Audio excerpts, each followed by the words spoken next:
My life began with a sound that should have been comforting, my mother's heels clicking across the kitchen floor. But comfort doesn't always accompany familiarity. I was 3 months old when Diane, 18 and restless, deposited me in my grandparents' Brooklyn home. She and my father, Scott, were chasing freedom and fame. She wanted Newberry Street glamour. He chased pucks on Boston's ice. Parenthood didn't fit their aesthetic. They never even named me on their social media. They traded me for a blank slate. My earliest memories aren't of being held by them. They're of standing on a wooden stool in Grandma Helen's kitchen, fists buried in cookie dough while she laughed at the mess. Grandpa William, New York Supreme Court robes still creased from the day, would scoop me up with flour in my hair and ask about my day, as if the ant I'd seen in the yard was breaking legal precedent. They never once badmouthed my parents. When I asked why Mom and Dad didn't live with us, Grandma would smile sadly and say they were busy with important things. At 5, I believed that. Kids believe kind people. Still, I wasn't oblivious. I noticed other kids' parents on the sidelines at Brooklyn's soccer field. I watched families around me pose for Thanksgiving pictures with cousins and aunts. My holidays were quiet. Grandma, Grandpa, and me. They were content with early bedtimes. I listened to the radiators hiss like they were whispering secrets. The visits from Diane and Scott were predictable. Maybe Christmas, occasionally my birthday. Diane would glide in wearing designer clothes, kiss the air near my cheek, and take phone calls on the couch. Scott often stayed in the car, engine running. When Grandpa dragged him inside, the air thickened. Respect was absent. The only time Diane's eyes lit up around me was when Grandpa handed her a check. What nobody knew was that Grandpa gave her $3,000 every month for 20 years, over $800,000 in total. She took it all and gave back nothing. Grandma Helen's sudden death when I was 18 cracked the foundation of my world. She collapsed in her garden planting tulip bulbs for spring. By the time I arrived from my Boston dorm, Grandpa sat in the dark holding those bulbs, soil staining his hands like grief. Diane and Scott came for the funeral, left before the reception. It was then I stopped making excuses for them. That night, as Grandpa and I sat at the kitchen table with coffee untouched, something shifted. We became partners in survival.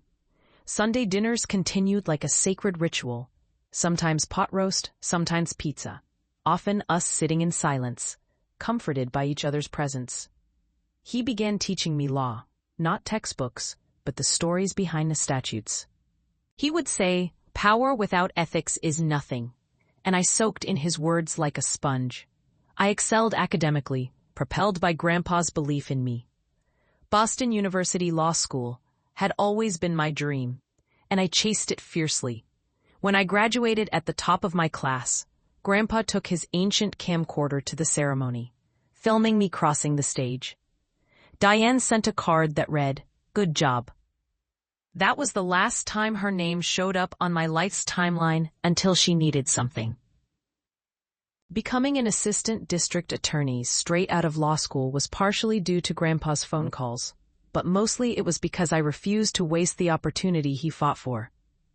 I worked long days and longer nights. I specialized in complex cases, political corruption, white-collar crimes that left countless victims ruined. I loved the hunt, the satisfaction of turning a mountain of documents into a narrative a jury could grasp. Meanwhile, my personal life barely existed. No dating, no spontaneous weekends. The only constant was Sunday dinner with Grandpa, even when he moved slower and his hands shook. People in the DA's office joked that I'd marry my job. They weren't wrong. My heart beat for justice, and my home was the courtroom and Grandpa's dining table. One day, Diane called me.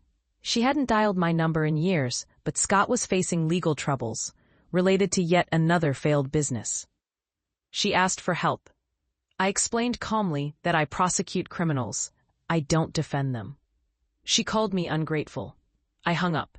Boundaries, I'd learned, weren't just necessary. They were protective walls.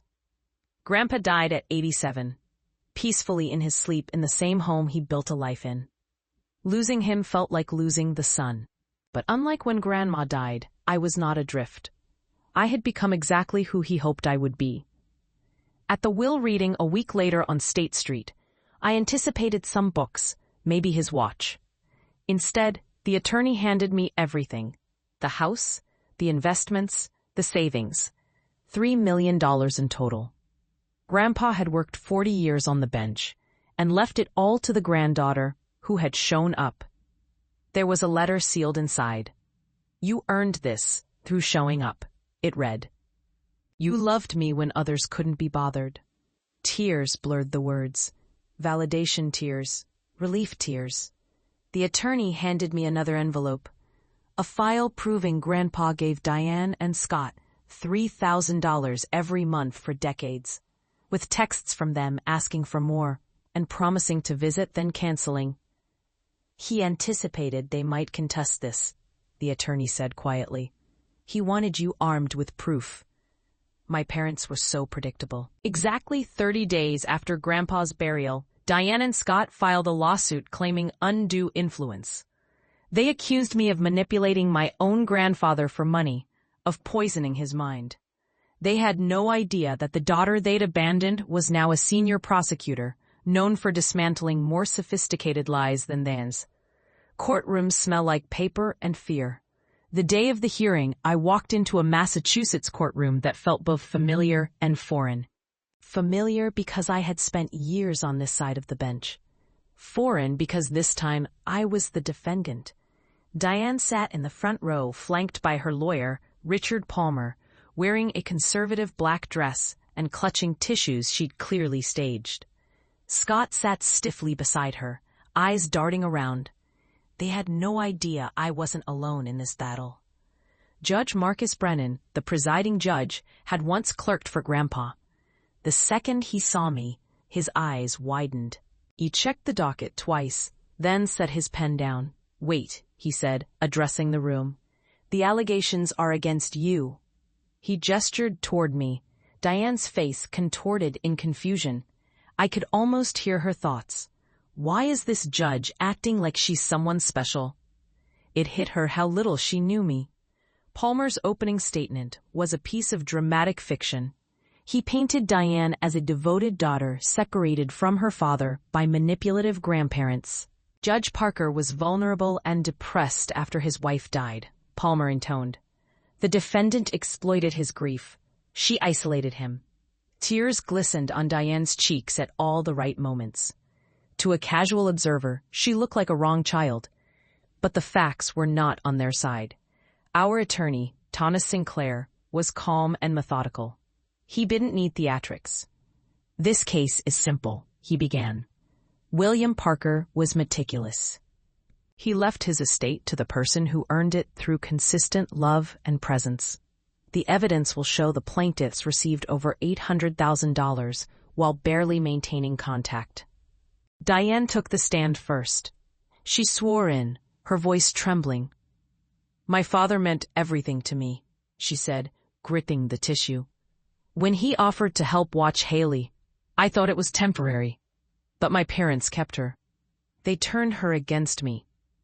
Palmer nodded at her, playing up the narrative. When Thomas stood to cross-examine her, his tone was polite but piercing. "Mrs. Morrison," he said, "you voluntarily left your 3-month-old daughter with your parents. How often did you visit in the first year?" Diane swallowed. "Christmas, her birthday," she trailed off. "The calendar shows 4 times, Thomas provided. Christmas, Easter, her birthday, and 1 Saturday. And your father paid you $3,000 a month during this period." She nodded. "I was supporting Scott's career," she offered. "Right, and according to your father's records, you saw him 8 times in the last 10 years of his life, less than once a year. Is that correct?" Diane's face flushed. "I was busy." Thomas didn't bother to hide the contempt in his final question. "When was the last time you saw your father before his death?" Silence. She looked to Palmer, then back at the judge. "It was his 84th birthday, 3 years before he died." she whispered. Did you stay long? 90 minutes. I had to get back to Boston. And you call that devoted daughter behavior? Thomas let the question hang in the air. Scott's testimony was even more damning. He couldn't recall a single school event of mine that he'd attended. Thomas projected photographs onto the screen. My high school graduation with Grandpa front and center. My law school graduation with Grandma's picture pinned to my gown. Where are you in these photos, Mr. Morrison? Thomas asked. Scott cleared his throat. I might have had commitments. You didn't come, Thomas shot back. You missed every significant moment in your daughter's life. And now you want half the estate earned by the man who actually showed up. Palmer tried to pivot, claiming Grandpa was mentally incompetent. He called a psychiatrist who had never met Grandpa. The doctor stated, based solely on his review of Grandpa's obituary and the timeline of Grandma's death, that Grandpa likely had depression. Thomas tore him apart. Doctor, have you ever spoken to Judge Parker? Reviewed his medical records? The doctor admitted he hadn't. So you diagnosed a man you never met with a condition not present in his records to support a claim of incompetency. Thomas's voice was a scalpel. The psychiatrist stammered, then confessed under oath that his opinion was hypothetical. It vaporized under scrutiny. Our witnesses were formidable. Judge Andrew Mitchell testified that Grandpa was sharp until the end, making complex rulings days before his death. Margaret Chen, Grandpa's estate attorney, stated under oath that Grandpa was methodical and intentional. 2 years before his death, and fully capable of deciding where his money went. Friends recounted Sunday dinners, community events, Grandpa's daily walks with me. They painted a picture of a man anchored by routine and love, not a vulnerable old man manipulated by his granddaughter. Then it was my turn. Sitting in the witness box, I felt years of training kick in. I recited dates, events, and conversations with precision. I described the night Grandma died and how Grandpa held tulip bulbs until sunrise. I listed the times my parents didn't show up, the holidays spent alone with my grandparents. I explained how Grandpa taught me that justice was about showing up even when it wasn't convenient. If manipulation were my goal, I told the court, I wasted a lot of Sunday dinners. I could have been at networking events, building my own wealth. I chose to spend my time with my grandfather because he was worth more than any amount of money, something my parents never understood. Palmer attempted to rattle me, suggesting I isolated Grandpa. Your mother says you ignored her calls, he pushed. I met his gaze. She called me once in 8 years, I responded, to ask for help with Scott's legal issue. I declined. It was the only time she needed me. After closing arguments, Judge Brennan's ruling was swift. He commended Grandpa's foresight and my testimony. The court finds Judge Parker's will reflects his true intentions, he declared. No undue influence occurred. The evidence shows a pattern of absence by the plaintiffs and presence by the defendant. The will stands. Attorney fees are awarded to the defendant. The gavel's crack echoed like thunder. Diane covered her face, sobbing. Scott stared at the floor. Palmer whispered something to them. It didn't matter. They'd lost more than money. They'd lost the veneer of martyrdom. In the hallway, Diane approached, tears streaming, reaching for my hand.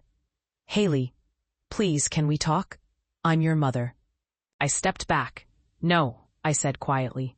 You're the woman who gave birth to me. My mother was Helen Parker. You had 32 years to show up. Don't contact me again. I turned and walked away. Each step felt like lifting bricks off my chest. Walking out of the courthouse that day felt like walking into sunlight after years in a tunnel. My shoulders relaxed. My breath felt fuller. Cutting ties with my biological parents was both heartbreaking and liberating. For the first time, I realized I was free. Free from their excuses. Free to honor the people who loved me without apology. Free to define family on my own terms. Life moved forward. The world didn't pause for my personal dramas. I returned to the district attorney's office and poured myself back into my work. Justice was my fuel, and now it burned cleaner. I prosecuted cases with renewed vigor. I took down Ponzi schemers, corrupt politicians, people who stole retirement funds and claimed it was a business decision. Each conviction felt like telling Grandpa, I'm still fighting the good fight. Meanwhile, Sunday dinners continued, without Grandpa physically, but with his presence in the stories I told over roasted vegetables and red wine with friends. 3 years later, my dedication paid off in an unexpected way. I was offered a judgeship. At 33, I became one of the youngest judges in Massachusetts. On my first day on the bench, I wore Grandpa's robe. It was long enough to drag slightly when I walked. It smelled faintly of cedar and thyme. Sitting behind the bench, I felt the weight of his legacy settle comfortably on my shoulders. I remembered him saying, use power responsibly. And I vowed to do just that. The years that followed were a whirlwind.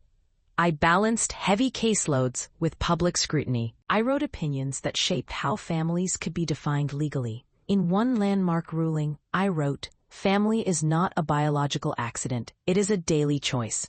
Actions matter, presence matters, biology alone guarantees nothing. The statement was cited across the country.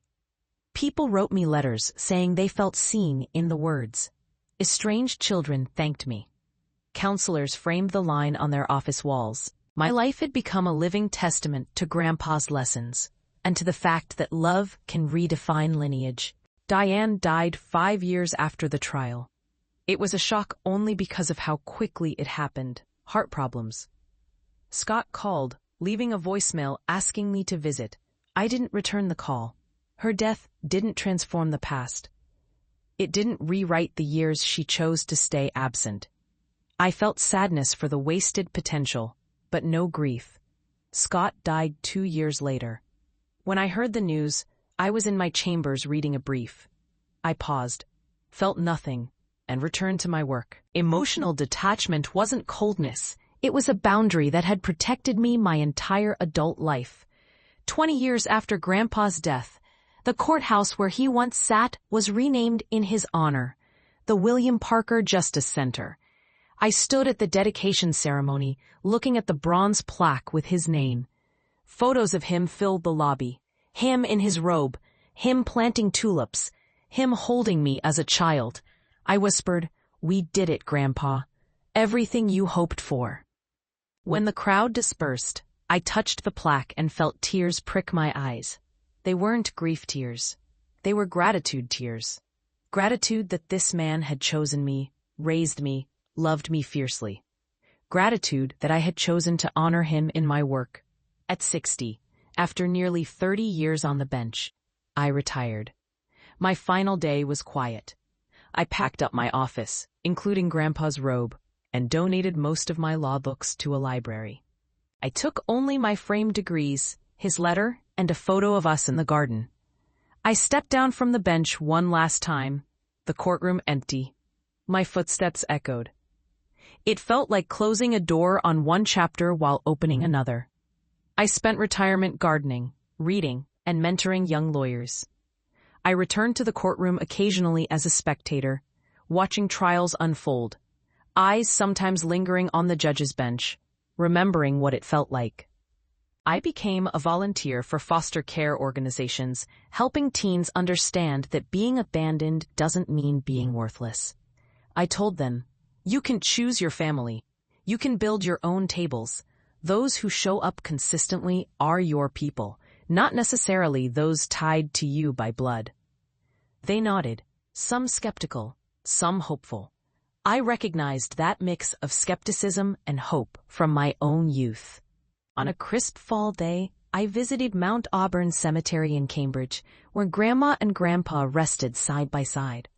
Leaves crunched under my shoes. I carried a bag of tulip bulbs and planted them around their headstones, just as Grandma had intended to do 42 years earlier. The soil smelled rich, full of life. I whispered, Thank you for choosing me. Thank you for loving me enough to prove that action matters more than biology. As I smoothed the earth, I felt the sense of completion. My story is no longer just mine. It belongs to anyone who has sat in a courtroom across from the people who should have protected them. Anyone who has been told that blood obligates them to accept mistreatment.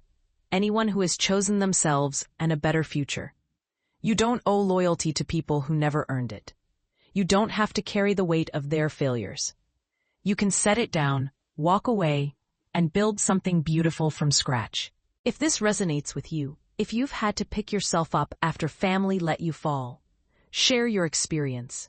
Your words might be the permission someone else needs to choose freedom. Subscribe for more stories about standing up for what's right, even when it costs you everything.